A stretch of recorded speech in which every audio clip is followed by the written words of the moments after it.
Pourquoi l'autodiscipline est meilleure que la motivation? Bonjour, bienvenue sur Buzz Incubateur, l'endroit où les futurs millionnaires viennent s'inspirer pour passer à l'action. Si vous n'êtes pas encore abonné à cette chaîne, abonnez-vous et activez la cloche de notification.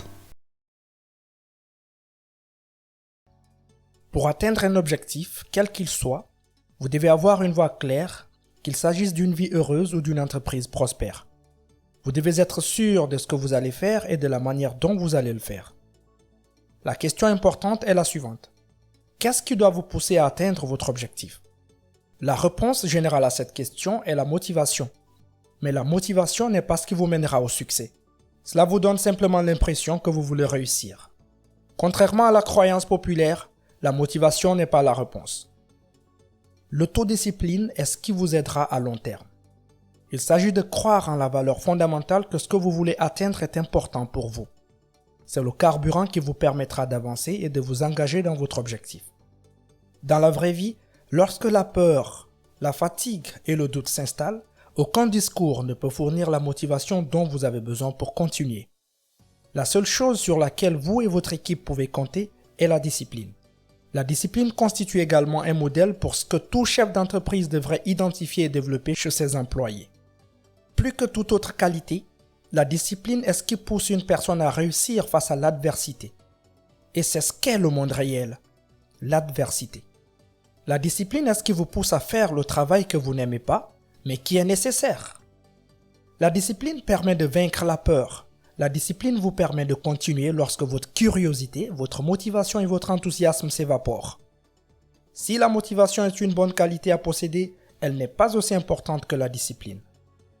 Il faut une autodiscipline constante pour maîtriser l'art de se fixer des objectifs, de gérer son temps, de diriger, d'être parent et d'entretenir des relations.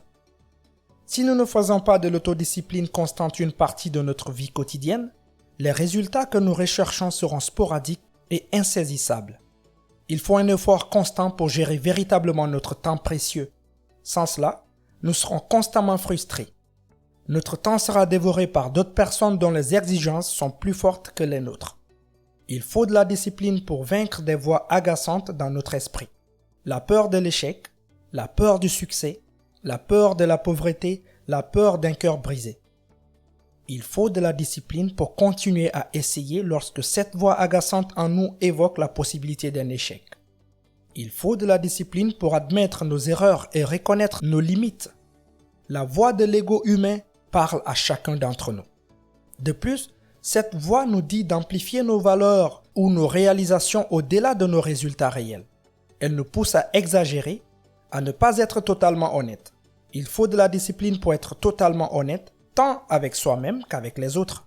Il faut de la discipline pour changer une habitude et pour planifier.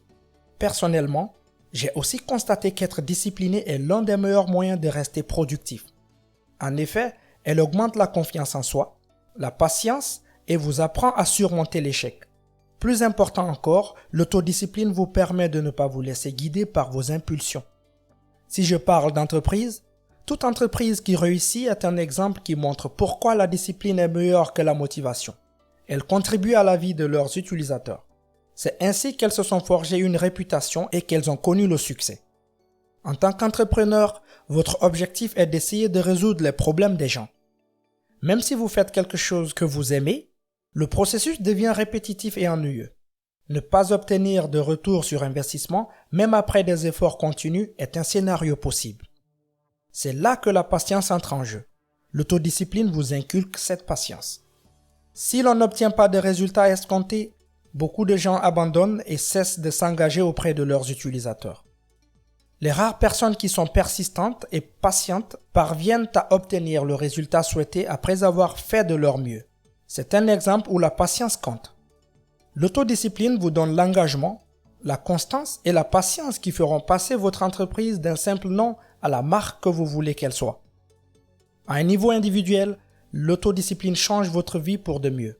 C'est ce qui vous permettra de traverser les moments difficiles, les moments où vous n'avez pas envie de faire quelque chose. La discipline vous inculque de grandes valeurs qui sont d'une importance capitale si vous voulez être productif.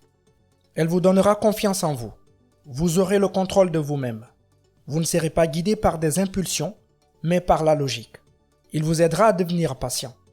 Il vous apprendra à faire face à l'échec.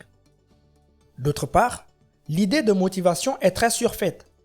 Elle est inconstante et dictée par les émotions, ce qui vous pousse à prendre des décisions impulsives et incohérentes car les émotions changent tous les jours. La motivation ne dure qu'un jour ou deux, mais l'autodiscipline vous pousse à travailler pour atteindre votre objectif même si vous n'en avez pas envie. Bien que l'autodiscipline et la motivation soient toutes deux importantes pour réussir, il est absolument faux de penser que la motivation est primordiale. C'est la motivation qui vous donnera le coup d'envoi, puis l'autodiscipline seule sera responsable de la poursuite de vos efforts. En d'autres termes, la motivation vous aide à commencer, la discipline vous aide à continuer. Dans le processus de transformation de votre entreprise en une marque, il y aura des situations où vous serez amené à prendre des décisions importantes. Ces circonstances exigeront de vous que vous soyez équilibré et que vous ne soyez pas guidé par des impulsions. L'autodiscipline élimine des émotions et les impulsions de votre processus de prise de décision afin que vous puissiez prendre des décisions importantes rapidement et efficacement. Par analogie, considérez votre objectif comme une destination physique et vous voulez l'atteindre en voiture. Allumer le contact, c'est la motivation, et le carburant de cette voiture, c'est l'autodiscipline. Le fait d'allumer et d'éteindre le contact de manière incohérente ne vous mènera pas à votre destination. Une fois que vous avez démarré la voiture, c'est le carburant qui vous permettra de traverser tous les hauts, les bas, les virages et même les embouteillages pendant le voyage. Si l'on se fie aux statistiques, l'autodiscipline a été testée par le temps et a fait ses preuves. En 2013, Wilhelm Hoffmann a mené une enquête et a découvert que les personnes qui se contrôlent sont plus heureuses et plus concentrées dans la vie que celles qui ne le font pas. Nos vies n'ont fait que devenir plus stressantes et l'autodiscipline est un excellent life hack qui fonctionne à chaque fois pour nous simplifier la vie. Le contrôle de soi est l'une des nombreuses valeurs qui deviennent un mode de vie pour vous lorsque vous commencez à être discipliné. Comment atteindre l'autodiscipline ? Devenir autodiscipliné n'est pas quelque chose que l'on peut apprendre en un jour. En incorporant certaines activités dans votre vie quotidienne, vous pouvez atteindre la discipline dont vous avez besoin pour atteindre vos objectifs. Voici quelques méthodes testées qui valent la peine d'être essayées.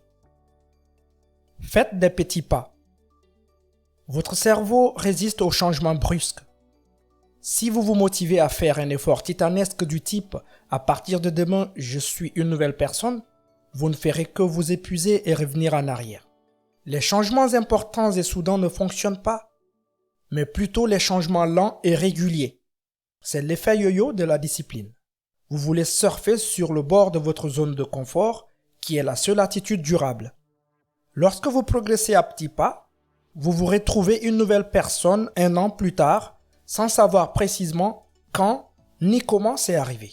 L'astuce consiste à effectuer un petit changement et à laisser votre cerveau l'accepter comme la nouvelle ligne de base, ce qui rendra l'étape suivante plus facile car la ligne de base a changé. Laver, rincer, répéter. Parce que vous êtes en train de surfer, ce qui signifie que la vague avance sous vos pieds. C'est cool. Ce que je vais dire maintenant peut sembler banal, mais ça ne l'est vraiment pas. Les grandes choses sont composées de petites choses. Les petits changements auxquels vous vous tenez et que vous suivez chaque jour s'additionnent pour donner des résultats étonnamment massifs.